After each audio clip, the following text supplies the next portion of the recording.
Olá, amigos, bem-vindos ao nosso Momentos com SEAC, tá? Que é um novo quadro, né, da nossa casa, onde todos os dias nos encontraremos para refletirmos sobre lições dessa abençoada doutrina. E a cada dia, um tema diferente, certo?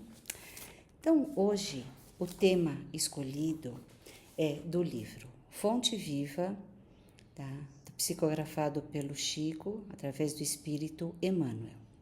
E a lição é a de número 95, Vê e segue. Então, vou fazer a leitura, tá? E depois a gente conversa um pouquinho. Vê e segue. Uma coisa sei, eu era cego e agora vejo. João, capítulo 9, versículo 25. Apesar de o trabalho renovador do Evangelho, nos círculos da consolação e da pregação, desdobrar-se diante das massas, semeando milagres de reconforto na alma do povo, o serviço sutil e quase desconhecido do aproveitamento da Boa Nova é sempre individual e intransferível. Os aprendizes da vida cristã, na atividade vulgar do caminho, desfrutam do conceito de normalidade, mas se não gozam de vantagens observáveis no imediatismo da experiência humana, quais sejam as da consolação, do estímulo ou da prosperidade material, de maneira a gravarem o ensinamento vivo de Jesus nas próprias vidas, passam à categoria de pessoas estranhas, muita vez ante os próprios companheiros de ministério. Chegado a semelhante posição, e se sabe aproveitar a sublime oportunidade pela submissão e diligência, o discípulo experimenta completa transposição de plano. Modifica a tabela de valores que o rodeiam. Sabe onde se ocultam os fundamentos eternos. Descortina esferas novas de luta, através da visão interior que outros não compreendem. Descobre diferentes motivos de elevação, por intermédio do sacrifício pessoal, e identifica fontes mais altas de incentivo ao esforço próprio. Em vista disso, frequentemente provoca discussões acesas com respeito à atitude que adota à frente de Jesus. Por ver com mais clareza as instruções reveladas pelo Mestre, é tido à conta de fanático ou retrógrado, idiota ou louco. Se, porém, procuras efetivamente a redenção com o Senhor, prossegue seguro de ti mesmo. Repara sem aflição e sem desânimo as contendas que a ação genuína de Jesus em ti recebe de corações incompreensivos e estacionários. Repete as palavras do cego que alcançou a visão e segue para adiante. Então, esse é o livro, tá? E agora nós vamos falar um pouquinho sobre a lição de hoje. Então, vamos lá. Nessa lição, Emmanuel, ele cita a cegueira de João, que está no capítulo 9, versículo 25. A cegueira aqui mencionada, ela não é a cegueira física, ela é a cegueira espiritual, aquela qual muitos ainda de nós a temos. Tá? É aquela aonde nós enxergamos a verdade, tá? O conhecimento, mas ainda não vemos a essência do trabalho renovador através do Evangelho. Nós temos uma diferença entre enxergar e ver. É como aqui se o enxergar fosse, né, superficialmente falando, tá? Agora, ver, né, é quando nós vemos no interior. Tá? Então, essa seria mais ou menos, tá, a diferença. Importantíssimo ouvirmos as mensagens esclarecedoras, mas e porém imprescindível é a transformação da própria conduta, consolidando o aprendizado no coração, o qual necessita tornar-se puro. Afinal, essa é a evolução moral, espiritual, a qual cabe e depende somente de nós. Então, nós ouvimos as mensagens, né? Ouvimos muitas vezes, tá, o Evangelho, né? Nós ouvimos palestras, nós lemos os livros, isso é importantíssimo, isso é necessário, tá? Para termos o conhecimento, para termos o entendimento, isso é importantíssimo. Porém, né, imprescindível é tudo isso que nós lemos, ouvimos, aprendemos, conhecemos, é nós colocarmos em prática. Tá? E essa colocação em prática é a nossa mudança interior, é a mudança da nossa conduta, é a mudança dos nossos sentimentos, a mudança dos nossos pensamentos, é a tão falada reforma íntima. Tá? Porque de nada adianta, né, termos o conhecimento se nós não nos modificarmos. Tá?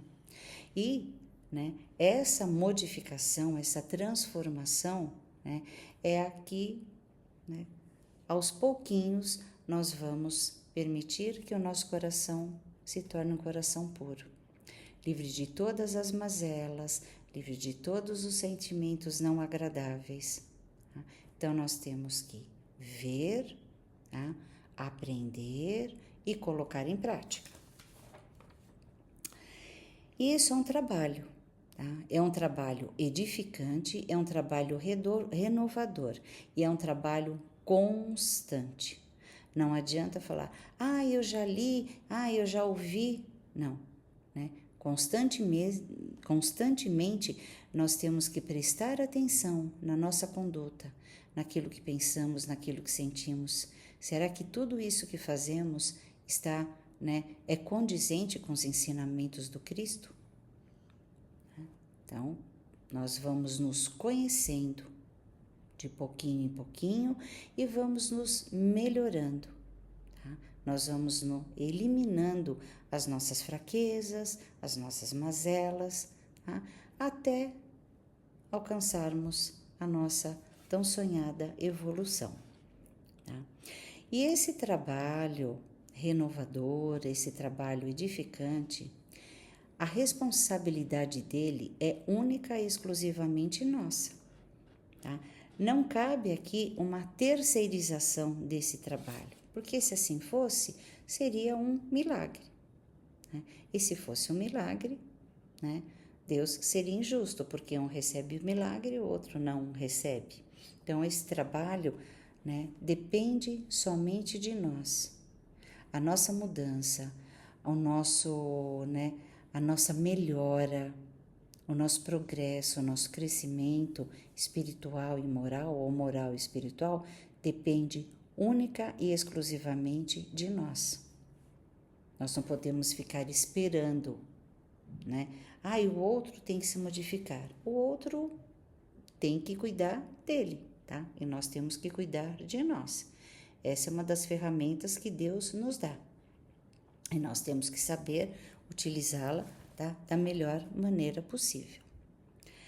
E quando o nosso espírito, ele compreende e ele aceita a verdade espiritual, é nesse momento que deve-se seguir o trabalho com afinco, tá? Para que a nossa visão se amplie cada vez mais, para que a nossa renovação seja constante. Na doutrina espírita, nós não podemos esquecer que, né, não é porque nós entendemos, né, pelo menos um pouco, que nós não precisamos, né, fazer daquilo um exercício constante. Ah, eu sei como é que funciona, mas temos que colocar em prática, né? E isso é um exercício constante, tá?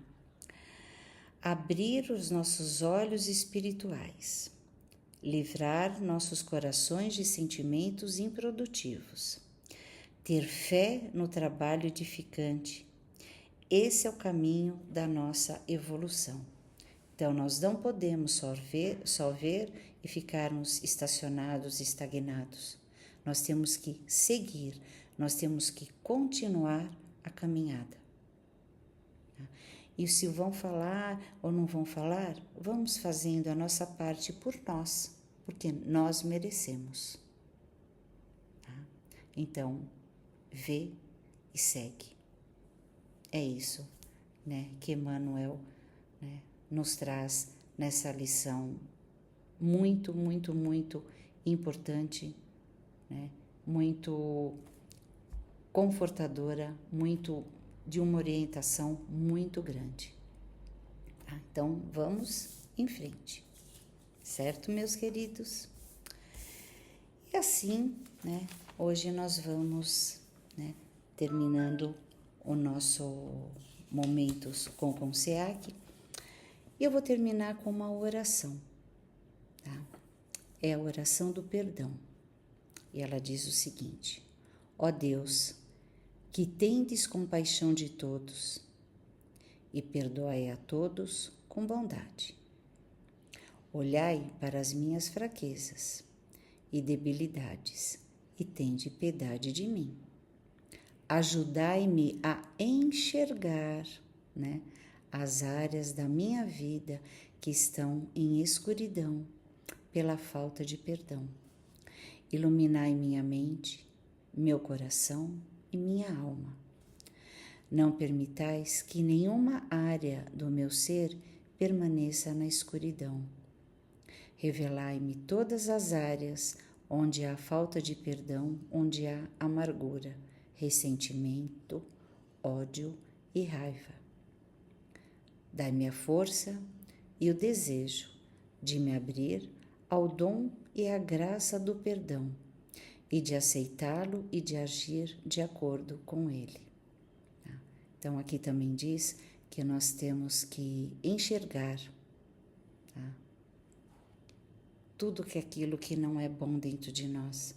Nós temos que, né, nós temos que enxergar a escuridão, porém nós temos que ver a luz que está à nossa frente. Essa oração é maravilhosa, né? E é assim, né? Eu espero, né, que todos tenham gostado, né? É sempre feito de coração, né? E se gostaram, né, a gente pede para que curtam, comentem, compartilhem, né?